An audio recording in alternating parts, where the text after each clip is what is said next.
Beauté na balandi nyonso c'est Réveil World Télévision. Le Télébino na nouveau numéro on a vu sur la découverte. Donc pour nous banda nazo baka ke vous s'abonner massivement na Réveil World TV. Réveil World TV. Donc abonnez-vous massivement. Là où s'abonner, comme vous sanate, ok na moi ngonga moko bataka na mo cloche wana o cliquer pour aux okaba notification na biso ya makamu no sazo na kati Réveil World Télévision na ko le kabouete na pesi merci na nzambe na biso Yesu Masia o pesi biso opportunité ya komona mokola lelo na bosanité ko pesa mbote na la patronne de cette chaîne Marie-Hélène Lota maman pasteur maman Marie-Hélène Lota. Donc lelo à la découverte émission na biso ozo sepenango mingi de libino nouveau numéro na kati nouveau numéro na biso ko découvrir invité na biso invité spécial na biso mais nazo rappeler biso ka à la découverte des émissions ya makambo nyonso donc tozo découvrir makambo nyonso d'être invité na biso to lundi na kati tournage biso to kindaka partout. Donc à la découverte et tout ça là c'est deux dans makambo nyonso awa tozo kipete mutu nyonso mosala nzambe akoleka awa o danser tout nyonso akoleka awa na kati ya la découverte biso sans plus tarder nazo kene mala moko ou l'axabino invité na biso boyebi malamu alobaka tellement malamu aza tellement maye aza parmi ba mama oyo bolingaka mingi yaya oyo bolingaka mingi actrice oyo bosepelaka ne makasi. Donc ceux qui ont même morana yo merdi qui mvuta au fond les libiso. Bonjour maman Nabiso et Bakata. Ngana kubenge mingi ya Nicole. Ya Nicole. Bonjour moyo ngana bengo mingi oh moyo. Ma maman moyo. Oh moyo. Bilenge moyo. Donc naza bien angola nzambe. Amen. Na tulanjo na kati ya tournage, to surprendre yo. Tulanjo na kati ya tournage, to koza musala mo pesa biso fils kata quelques minutes parce que ba sengi vraiment tellement parce que alobaka tellement bien, a raisonnaka tellement bien, aza maye, ba biso alobi yo falo sa na ta psychologie. Yes, on se retrouve ndeni na. Moi était donc il fait na salango. Mais on dirait que nous avons un théâtre pour ne pas côté un peu de sous changer un peu de comportement dans le théâtre. Voilà. On a sur scène parce que quand on a un biso pe bandana musala ngo peut-être bando otala kana ba télévision to mona ke tozo sepela na yo façon au bande ki bando penda bo mwana makasi. Oui, donc et ça qu'on est sur scène, on incarner rôle na yo ba personnage na yo et tant que musala o linga trop. Et ça langa bien. Et ça bien ko ba ko musala ko yeba musala pe ba to ba féliciter kayo. So total limbulo to banda théâtre to ça no ba jeune fille to zo banda visika to koti na monde otilelo naza nazaka parmi bino boye nazo zala kaka donc nazo zaka génération à génération pour na biko solo là pour na biko vanda na bateau to za na mabe na biso mais to bongisa kaka donc so na kati ya scène na kotaka na mimona ke na ko eloko ane komi ya solo. Na mona vraiment que eloko ane komi ya solo donc na kota na kata personnage na ngana salle eloko ane za réalité. Oui, merci beaucoup. Merci beaucoup. Eloko fingama entre biso notre bino na bino te mais notre biso ba africain ba congolais précisément. Tout le monde ba guerre entre ba diaspora na biso na bino ba star na biso congolaise. Et ça dit à quoi? Et bimeli wapi to eloko ezala été subissement to mokelo mo mo pepemo e bimisi makambo. Peut-être bino boza ba doyen na msala bokoyeba. Et ça dit à quoi? Bon. Ngana ebelo côté. Pour moi na yeba likamo ndenge bimeli na ebelo côté. Mais na mayele nanga ne nazalaka. Na tenté na discuter na moto atala kanga. Na tenté na swana na moto atala kanga. Ce qui toi un problème benganga ndenge ezalaka kala ntango YouTube ezalaka te ezalaki ke toa na problème obengi nga na telefone osololi nange bakata tala boye nasepelaki te YouTube eza nango parquet te oyo keso problème eza toleki nango napesi message ntango yo opesa message moko ya mabe contre nga un jour ozala na mposa na nga te tosalanaka mabe te parce que lobi toyebaka te le mosu yo ofingi nga na nzela YouTube le mosu olobi na nga mabe le mosusu lobi tolobi okona esika moko boye ezosenga vokota wana ebakata efazala so tosalanaki mabe tokosala na mabe na kulise toswani mais so ese komi na media mokili eyebi ezalaka mabe mpo na nga na opesa conseil kaka na bandeko na biso baliba na mboka na bandeko na biso oyo baza na kati ya Congo ba artiste comédienne surtout beaucoup plus soki boza na ba makambo bobenganaka bosolola tango bofinga biso nyonso tosala biso quand même passe parce que biso toya bandeko na bino jamais tokoleka tofinga bino jamais bino mpe bokoleka bofinga biso soki likambo ezali tobongisa toyokana moto aza na problème na yo bengai na telefone likambo wana osalaki nasepelaki nango te apparemment bokomisi lokola réseaux sociaux comme le roi tribunal.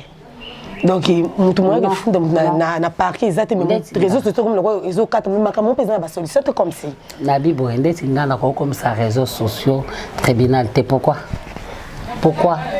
tango réseaux sociaux ngezalaka te to bana comme ça tribunal ni donc ezaka juste to pesa ka ba oyo ba mona YouTube comme nango tribunal batikelo kwa so bana problème bobengana ezala biso po toza awa so to ana problème to bongisa awa to mema ngo na media te mais bolingani ndete apparemment bolingezate parce que il y a des voices sur Zobima ba oteka voice entre vous kaka ba voice était comme ba $100 moyo omoni lo mono yepso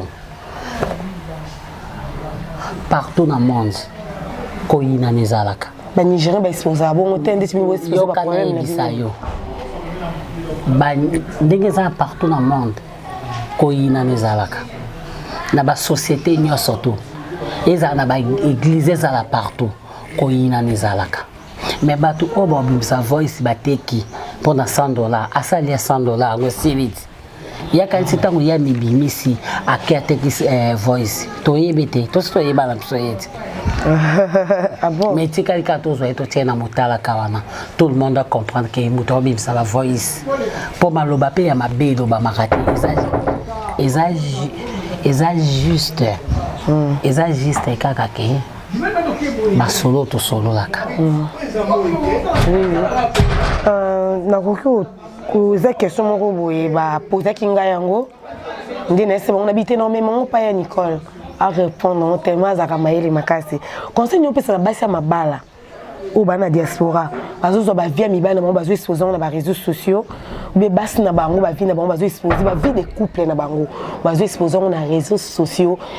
Est-ce que bazana ba famille te ba retour wana tant que moi ça libala là mimi bon on peut bobo yanité ozi bêtise on va le exposer. Est-ce que moi si on va une femme sage qui bâtit sa maison après qu'on se comporter bon on éviter conseil nous opé ça bas sur ça maman wana tout ce monde on bien pour nanga nazo pesa bandeko nanga nyoso basi o baza ko exposer mibali na bango to basi na bango na media to tikango to sala ngo sute na tiango bongo ponga pe na za mwasi soko zanga problème na mobali na yo sili sa ona kati ndako ko bima nango libanda te parce que soko bimi nango libanda c'est que bokabwana pona libela alors so bokabwani te au moins te ke za kitoko te osambusi mobali no osambusi mwasi no eza mabe makamunyo surtout ekoko lekela biso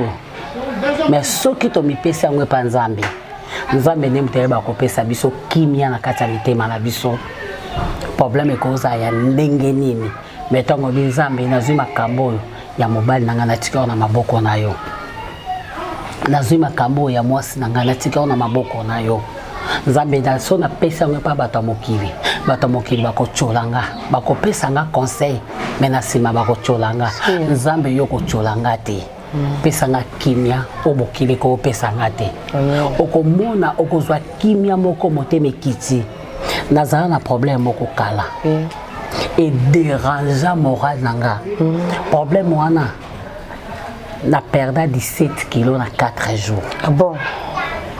Oui, mais l'oni. Et ça la camarade nanga to ando tambolani. Ayi ba pété. Nazaka so na problème moko ya makasi. Na garda kango. Na garda mona nani. Na nzambe. Boyo kay. Na yebisa kika nzambe. Ngabili kampu oyo ko déranger molimo nanga. Pesanga kimia. Soki na yebisi camarade nanga akopesa nga conseil mais là msuna sema ocholanga na tika ke ona maboko ya nzambe na koteli yango mabondeli mais nzambe o aza nzambe na mawa ayeba ko répondre ngai na zupe kimia alors eloko ya nzambe ezate surtout basi surtout na mama to bomba kandako parce que son maman exposé ndako ne diable ana facilité kokota tango ba papa ba benga biso ba mama biso nde to yeba ko simba nzambe ko simba mobali tozo tika mobali na maboko ya nzambe tozo ata distraction te parce que ko perdre mobali la vie na yo pour na distraction soko zali déjà na ndako tout ça batu comprendre te soko zali na mobali non na ndako boti déjà bana totiki loko nana couple moko za na poto baboti bana 4 bazali na ba problème toyaki na mobali na binga na Kishasa tango tozongi nzona mobali na ko bana fille moko etc abinanga kol na zo boma libala na yebisi nga bi mama soki obomi libala ebongo mobali okende kozwa okuta oza libre te mso ka so zombala sachet le mususu akoza mabe koleka mobali na yo oyebi ke nzambe azali ona yebi nga bi bon muta ozo solution nga na peso conseil même muta ozo solution na yo eza nzambe nazwa ki fi wana na pese numéro ya mosai na nzambe na biso na bengi pe mosai na nzambe na biso na tie a contact babandi ko solola abandi ko pese ba conseil basala ba prière ye na Kishasa ye na poto nde na oloba boy bazonga mobali na ye azonga ye moko eloko na yebisaki kanga bi mama c'est pas la peine tanga kombo et ça bien te eloko na yebisaki kanga mama zala mwasi mobala za mobali donc tikela mobali espace na ki mobali yo zala na soumission pas mobali vraiment na yebisi pe mobali nenga bi mobali yo zala na ki mobilité na yo tikela mwasi espace na ye vraiment ay to soba mama kam tikela mwasi espace na ye respecter mwasi no linga mwasi na yo bo se comprendre na mwasi na yo c'est ça. En tout cas, babenganga. Omoni ba mama bien. Omoni boni boka sanje biso bato maboke kande bobenga wana batanga te bozo bosaka université mobimbeza pona art. Donc eza université mobimbezali ya ba intellectuel na kati o muke. Moto mususu akoza atanga te. Mais à la société, à diriger bateau baba licencié. C'est bateau baba sana. Oui. Maman dit tu fais on sala babouré que. Oye biso loko moko. Moto muso akoza atanga te nga ebi tonton moko atanga te. Na vie na me papa na bango za na mbongo. Mwana papa bango tuni ta salela nonini. Ya bingani na kenanga banzela masuwa na kende boye. Abanda pe ko kenze ndé na loba boye. Na kati ya société na sala entreprise na ye. Na kati ya société na ye ba licencié. OK. Ndé mutu bazo sala. Vraiment. Mais tanga neta bine pe français te. Ozomona. Donc mutu na mutu asala ndenge nzamba tindela ke na mokili. Nzamba tindela ke atanga te masala société. Société nazo engagé bato bazama yele. Vraiment. Voilà. Ah, c'est ça. Merci beaucoup na bino bato zo continuer kolanda biso. vous s'abonnez massivement, abonnez-vous massivement. Là, il y a le vous êtes satisfait, il y a le monté ma papa Benjamin Djumba, maman na Samuel Djumba. On a sûr aux autres réponses et mituna na yo, faut comprendre depuis tous ans. Tout lundi il y a tournage, moi télé, moi couper moi action, pour donner ce comme ça là, tara boulot à travers de lundi à lundi pour biso tous ces pays là, biso ba diaspora ba stressé le roi biso. Donc là je fais coucou à MMA la morgeronneuse. Hein? Babi, moi comme kebi à fille MMA la morgeronneuse na carte France. Là je fais coucou à moi comme princesse Lota. Mon thème, babi maman Novelas. Mon thème, ya papa Jojo Shinano. Sans oublier Prudence Salaga. Hein? Mon thème, il y a maître Guy Junior Mwako. Donc, on continue. Mamie Bakata Balobi, Lilo, vitesse, la génération Oyesima. Balingi Kakaba apparaître, à rouler, à la danger. Il y a un gros ça là que vitesse, c'est un outil d'abord qu'on l'ingamiba, il y a batou. Je parle des artistes comédiens et des comédiens. Et des artistes comédiens et puis comédiens. Pour babi mibali ba comédien bazo viser toujours basi ya poto bazo tirer ba makasa na balolemo idem de fille bazo zo ba makasa na lolemo pour mbala poto mo mutuka mo nini ba briseuse de foyer na ba briseur de foyer ya batou donc et tout ça la bien parce que batongo ka bango wana ba soutenaka biso balandaka biso bazwa ba mbongo na bango bazotia bazotia biso bakoli tout etc.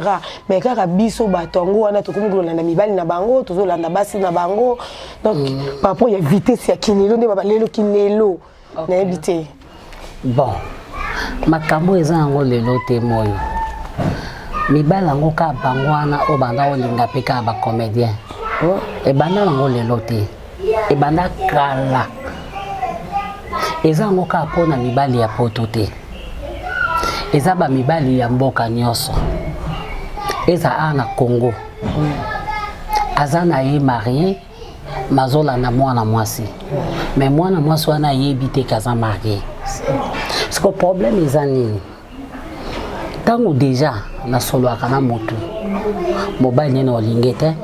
C'est ça. Tant que des gens sont en boto, moi c'est une olingete, à condition to y banate. À condition to y banate. Ce point, tu es fatigue alors. To condamna kate. Bon, soko yebite siko. Soko yebite. Tango yebi, kolukate ocha foyer à batu désordre. Parce que tant moi si wana na kata ndaku ne azo bondela. Pona mobali na ye.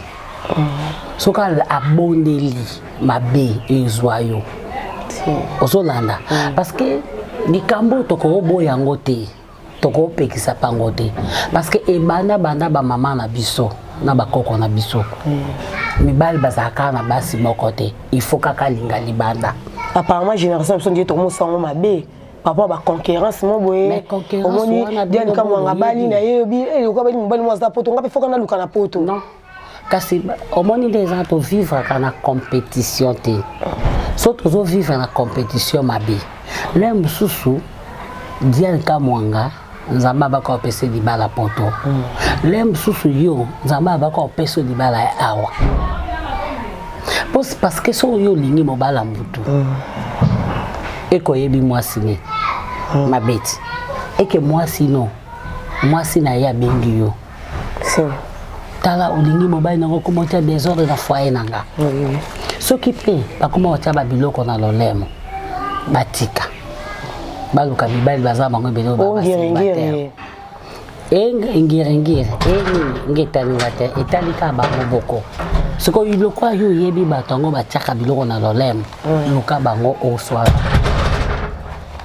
bah oui, biso pourquoi batiaka. Merci à Nicole Massengo. Là j'ai fait coucou à ma petite sœur Déborah Ezizao. Ma bille Déborah Ezizao. Maman ya ngoti. Déborah pas moi mutune mo bona poto kuna balié, oh pas problème. Oh boy, le bébé mo kama bala bato. Problème za na ngote, mais ce problème ya kandenge nini. Soki yo yebaki. problème il y a ka soki yo yebaki mutu wana pe bosoka na mwasi na ye et créer problème ko lukate ke mutu wana boya mwasi te po bala yo vraiment c'est tout ça posoka boyi mwasi ne po bala yo pe libala ngo okende ozana pété si vous allez rester koluka pete ke muta boya mobali na ye po bobalana po soki aboyi mobali na ye po bino bobalana yo po ozana no na pete na libala ngo merci Nicole balobi question mutabena na tuna yo Mireille Lufuma ML mutema papa Doudou Seng maman sublime yazalani awa leka na betele so singa lobi moyo tourner la ye question oyo pour nga jour mon na ko tourner ngo lisusu babi comment bonzo za mama kasi olinga buzo bate donc wa mama kasi emo osala ko kubanga bato osala ko kubanga yo ngabi te nga na répondre te so na répondre so ndima ngate ye mo kaloba babuza mama kasi comment ka normalement moto il faut en attitude on za nango maman oseka toseki po soki naza mwasi soki naza trop boyi respect ezalate navana nanga bien naza nanga bien nasekaka na bino nyonso tu mpo na benga bino bakamara nanga bana miki wi na apela makambo nanga kaka ndenge alobi naza bongo mais naza bien so vandiraga balingane buzobate balobi talaka babi deuxième personne te ya phare yani comme ta mama kasi bo me mabongo ndeni te non me mabino bien non me mabango nga na répondre na nga ba mi marabie parce que bango pe bato batalaka wana po ba mona rappeler que à part vie personnage pe foza na sona za rigueur te makambo c'est rigueur ezala lokwa mama Marie-Hélène bato mona yaka aloba te on dirait mutu même so yebe pe mona pe ba rigueur azala kana oui ezala bon moni ndeti loba ezala ngona solution te baloba muke oyo kebele ko bato mona ka Nicole baka tandala tandi ba chaîne makolo bongo au mona ka est-ce que azora pas responsabilité ne d'autres pas qui bon maman ngabi effectivement mutula ko même déjà à phare ba c'est belé ba tout ça raté très belé dans monde mais bon on maîtriser bango c'est que soko côté sika o bata maboma bazali yo pe foza lo kwa mutali boma po boyo kana bango oui ponga pe nazana bazara ba caractère wana alors il faut ce que tozana bango bongo kola ta chaîne na makolo zango na problème te kola ta no pe chaîne na makolo te ola tino ki mamelo mais ola no futi les aluki nanga banana ngo ba na mona pe mutu apekisanga te ko Nicole tika Nicole sala beauté Nicole nengena tuna pona afar bozo proposer biso nini pona ni oyo année onde tozaki na ba confinement makambo belé ba couvre-feu etc. mais les ana to ça la première sortie na biso il y a lokoza mois autokoti ya mois de mars tozokota eza mois na biso ya ba maman donc on a fait mars donc le 1er avril, le 2 avril, tous un événement autour de ça là, la première sortie na biso ya phare. Ok, c'est très capital ça. Ok, merci beaucoup. Ya Nicole, on a question mon père retourne yo. Passer la mentale nango hein. Passer la mentale nango trop. Yo la vie ya Queen Mother. Wela nini? Pour boza babini mbolo banate. C'est quoi les kamwana nde bato batuna nge pesa ngala kanda. Todo batende ni yo okuta bisato okuti bisondeni kuti muboso yango étonné nga malheureusement ça des questions déjà na koma kiango faika na tunango po kozonga te na kuti mubozolia bozoseka bozosolo na bino vie aza camarade nanga te mais aza collègue nanga ndenge ele aza collègue nanga ndenge batu nyonso ba collègue nanga mais na kati ya collègue ne tozaka ezala ele msu na mutu moko ndeti maisha tozalaka ne mingi aka ndaku tovandaka totambolaka Gabriel ndenge moko ba Belleville ndenge moko ba coquette ndenge moko zo comprendre ezala bongo mais neti yepe azape na bato na o ba mona naka bazara trona ba fatu bazara trona ba suzi ozo comprendre na monde ngo za ndenge wana soko ngana esko to koza na binemi poto welini boyoki ebini bato se poser ba question bo comme ça bato ba binemi bazara ba binemi te bozo botela bato ba binemi côté binemi ezalité ya Nicole na ozana ennemi na ye pourquoi ye pas ozana ennemi na pourquoi to wela kanini ya Nicole ba bisinga babi mutameti za Gabriel ko yo azate babi so biseka nene keba ba moko amu mimi na c'est pour son scène aloba isute moto na mutaza na mutune moto aliboma kati bilamba awazo tambola mais bato nyonso bakokete mais ça moto moko so ayabi au close pourquoi boye conscience les ongi eza nemo ngana Gabi ngana comprendre Gabi ngape na za Britannia ngape na za matata ngape na loba ba vérité mais tellement to sambela tozoke na ba église il faut bilom surtout e ba ko doser pe toza ko éduquer masse toza pe na bana o basi ba koli ozo comprendre il faut ko éviter biloko ebele o to bandai ko sana ba âge wana ya bana biso to ko sango souté yango mona telemela kaye nene azawana soki asali kambulo banga na zarate so nga na za osali kamangote ata tombo kisko nga na tomboka ko lekaye au yokanga ozo comprendre au yokanga pour ça mutu donc to mesana to sai bambule belele lote vraiment bana biso ba amike ba mama ba amike ba geta ba amike do bazokola donc bula to comme famille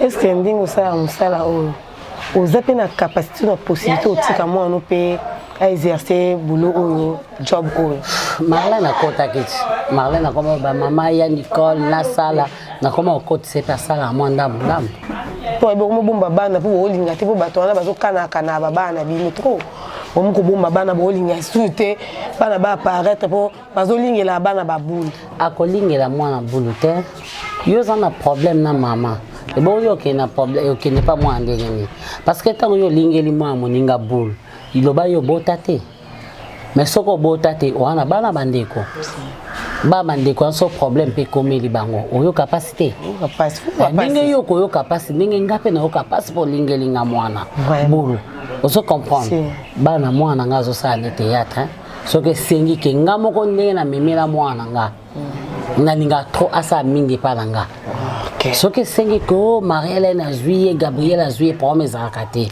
donc yena na maîtriser le quoi na te yango na nga otikele liberté moko boité donc il faut ça la mingi nanga parce que nga zambia ka de na makambo si ozo comprendre donc nga ne mno yeba ko protéger mwana so nga na protéger te muto protéger mwana nga zate merci Nicole toujours kende petit à petit kala minute toujours chiter na mission na biso ya Nicole conseil ni couper ça biso bato to landi bino na sima ba génération au par rapport à ba rancune ou inutile ba haine ou inutile entre nous ba marambo mikim ki ora o yo kana tena o ke na tournage ba bundina o so ba kutena boîte ba bundina o conseil ni zo pesa biso ni surtout za ba génération o conseil ni na pesa bino moyo makambo yo biso peto zala kana biso peto bunda na ba tournage biso peto bunda na ba boîte biso peto bunda donc makambo ezo komela bino ezalaka pepa na biso ba mikolo ezalaka pepa na biso ba mikolo ezalaka pepa na bino te mais lokwa biso pe ba mikolo to ki ba jeune fille ba pesa biso ba conseil na ba mama Chako na ba mama Bipendo lokwa ba pesa ka biso ba conseil yango biso peto lemba te to pesa bino ba conseil que boye babo parce que tu as déjà famille to lukate to swana to lukate to bundana ya to lembate na opesa bino conseil o akoyoka ayoki na ye parce que to za bana ya tata moko ya mais ba mama différent parce que ezana katanda coupé ezana oboti ba no 10 mais bayoka na apete siko obwa ka bango to lembate to to pesa bino ka ba conseil il y a une côte tout le monde qui na Ndjondingawa comme remettante on doit remettre ba prix tout mais ba rumeur réseau circuler les lots ba lobby normalement et bakata rose alikuwa remettant te bango baza ba douane fallait no bango des fois bazwa ba trophée wana ba banana no bango ba tebele ko ba vie masasi bazali baza ba président Elombe baza wana ba mama linga baza wana mama chakopa ko alikuwa remettant te na ba lo si longtemps na zwa trophée wana te na ebiti ni ko so zwa déjà trophée wana ya on a deuxième édition où zaki le quoi remettant pe ba toi se plaindre babi ke na mundele ba pesa jamais M7 8 trophées na mutu moko ils allaient rater. Baboui ba trophée ba tumsusu, baboui ba trophée ba diane, babi a eu trophée par rapport à quoi entre nous. Ba ba ka diane a eu trophée pour ni pour la libala to pour la nini. Et on le quoi peine na mono zaki na kati ya Ndinga wa na deuxième édition des parmi ba remettante to bazaki likolo wana ne na poser question wana ozo loba nini par rapport ba marambo eleki zo loba mi. Bon, la sina zo déjà trophée. Na bato ba organizaki malamu. Bakene na zigzag te na zwa na 2015 félicitations ba oyo pe merci ba oyo pe ba organiser loko na bango ndenge ba monela ki bakene nango bakene nango na ndenge wana ngeta linga te nga problème nanga ezaki ni Gabriel ndi azwa diplôme ya personnam dadi loko Gabriel azalaki te ne ba benginga donc azaki ndeti invité kaka donc na programme na bango nde ba salaki bon il faut le quoi la bango ba organiser ki bikam na bango ndenge wana ba mo ba bi pourquoi ba sala ki on lo bani pour c'est leki et c'est ça la meta na lobby c'est pas la peine biso to continuer kaka et si vi peut-être troisième rosala quatrième ezala ba o bazwa ki félicitations ba o pe bazwite félicitations pour ba yebi pe musala na bango ba yebi na ho pe musala na bango vraiment les organisations na bango ndenge sengela kezala. Ok, pour parce que n'habité Nicole le loco yo est-ce que trophée on dit biso to bi que trophée ezala zaki trophée zaki diplôme de mérite. Pour pas tozo le enveloppe bato bazo ba trophée pour na bazo koroloate bazo le là ou fa pas pesa biso ba enveloppe n'habité diplôme be trophée za accompagner l'enveloppe na ki on ga Nathan, on a habité ceux qui ont bongo. On a habité, maman, poser une question sur ce qui tout évolué pour dans un tournage. Merci Nicole. Tout qui est 28 euros qui est posé Pierre Tombali à Dadi. Vous savez l'organisation de organisation pour soyez baki to les canaux et na émission pour ça mandé comme sous pétant tout ça qui Pierre Tombali ya visa ba benga qui pourquoi pas bo signaler qui biso bo au père Dadi to les kaki bon ba tout sous batine bambongo bande kona biso o ba na poto ba collègue na biso ba tout vraiment batine mboko bambongo na ba connaissance ne pe batine bambongo na biso mopende to sangisaki wa sepele kotia 50 ati wa sepele kotia ba monta kaka ko banana 20 matin likolo nyo surtout déjà c'est bon organisation nyo c'est salami donc dimanche le 28 to qui est reposé Pierre Tombal il y a Dadi di Kambala comme na mototé personnel de to poser ngo après ko poser ngo to ke to vandi tellement bande ko ya mingi na bana OK to ko vanda wana pour makabla moi ji mo lo komoko ya kolia après to panzani. Merci Nico, on est presque à la fin de cette émission. Donc c'est Peli Makasi l'instant qu'on dit que l'union so balandi à Réveil Télévision vous avez satisfait ou satisfaite de kolangai. Bosengaki ya Nicole Masengu, Megia Nicole Masengu. Comment on a vraiment zaka Nicole Diboué Masengu. Ya Nicole on est salama la bato comment on a Masengu. Comment on a combat papa nanga Diboué Masengu. Masengu nezana. C'est vous avez Marlène pas Marlène Diboué. Ouais. Marlène ezaka Marlène Aïké. Voilà. Aïké. Oui. Marlène Aïké Nzambe Diboué. Comment kitoko hein? Oui, Nicole, tu comme presque à la fin de cette émission, on a habité dernier mot pour l'émission le parce que on a pour on non hein. On a qu'on a eu deux abonnés. Parce que yo linga no kutu sous émission te boya no marambo. Na linga sous émission te na linga kande be émission te depuis kala. Et donc na les ka be émission te na linga trop koleka na be émission te. Na mona na importance na on te pon dire tout na botuna ka eloko moko. Na mona 16 juillet azo déranger boya ni ko linga ni pas non. 16 juillet yo linga ni. C'est mon petit hein. Non mon fils c'était parce que non kokobo te. C'est mon petit.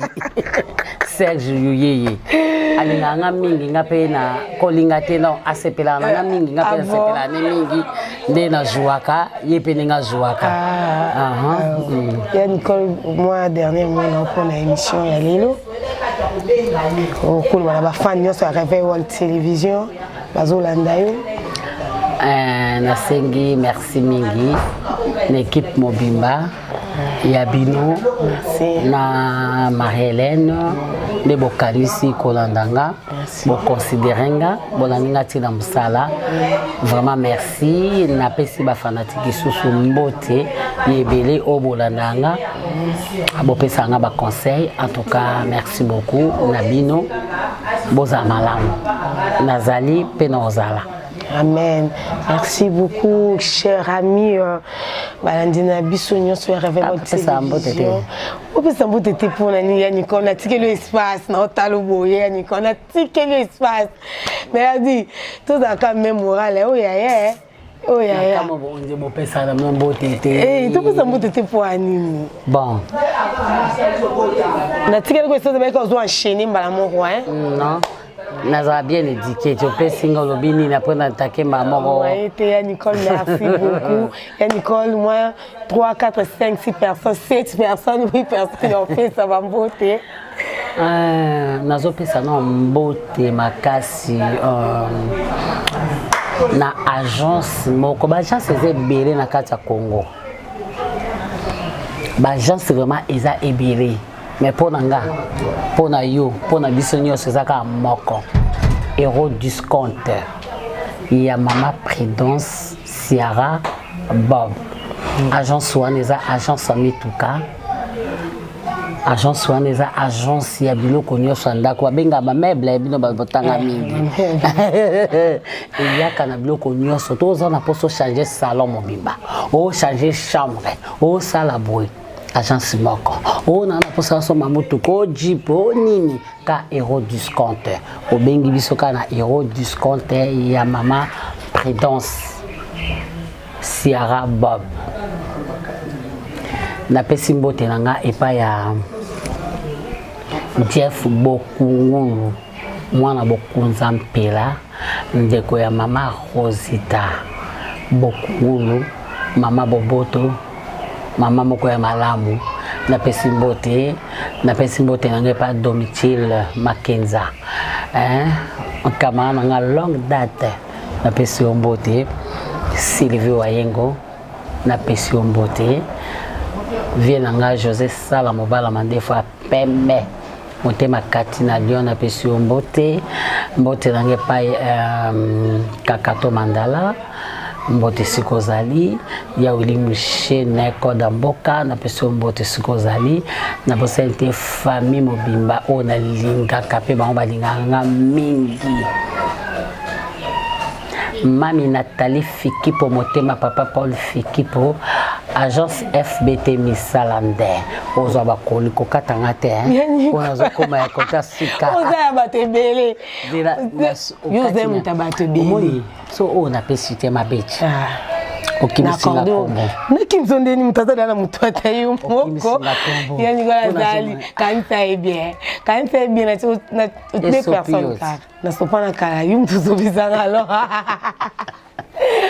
akatinga bosikono a Jonathan ngana l'homme ta Jésus boté plus l'argent ou mela siko yo katinga moyena boka bato mso ezate yengo bozeli la prochaine numéro bozeli ni bo s'abonner ni massivement bolanda et penza mingi yengo faut pas s'abonner te ba s'abonner s'il vous plaît bo s'abonner s'il te plaît bo s'abonner bo adéciter. Oui, merci beaucoup Nicole. Nous sommes déjà à la fin de cette émission. Donc merci beaucoup na balandi ya Réveil World Télévision. Merci na papa na biso père notre père de la foi apôtre Jean-Robert Ngondolon Tumba. Dans notre église EJCN, église de Jésus-Christ pour toutes les nations. Bon s'abonner, bon se manifester. Merci beaucoup à la patronne de cette chaîne, la maman pasteur Marie-Hélène Lota. Bana nyonso ya groupe Le Réveil mbote na biso nyonso pesi mbote na famille na ngai Rit Kanza ma fille Cynthia Kongolo ma fille Tracy napesi mbote na famille Kizenga, Frida Gizenga, Luciana Lisi Kizenga.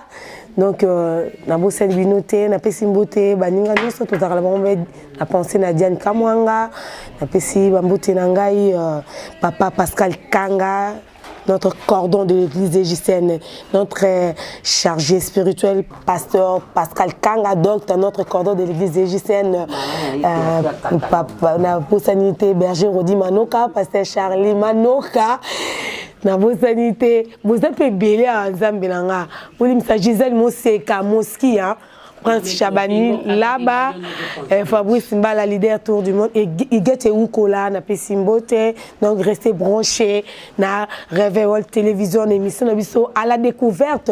Bientôt, beaucoup découvrir, même si vous Serge Juliet, mais vous m'avez pas ça aussi. Photo qui est Lucaé, photo Lucas Serge Juliet, Serge, ton Lucayo, yo, vous m'avez pas ça aussi, yo, non marre. Merci beaucoup.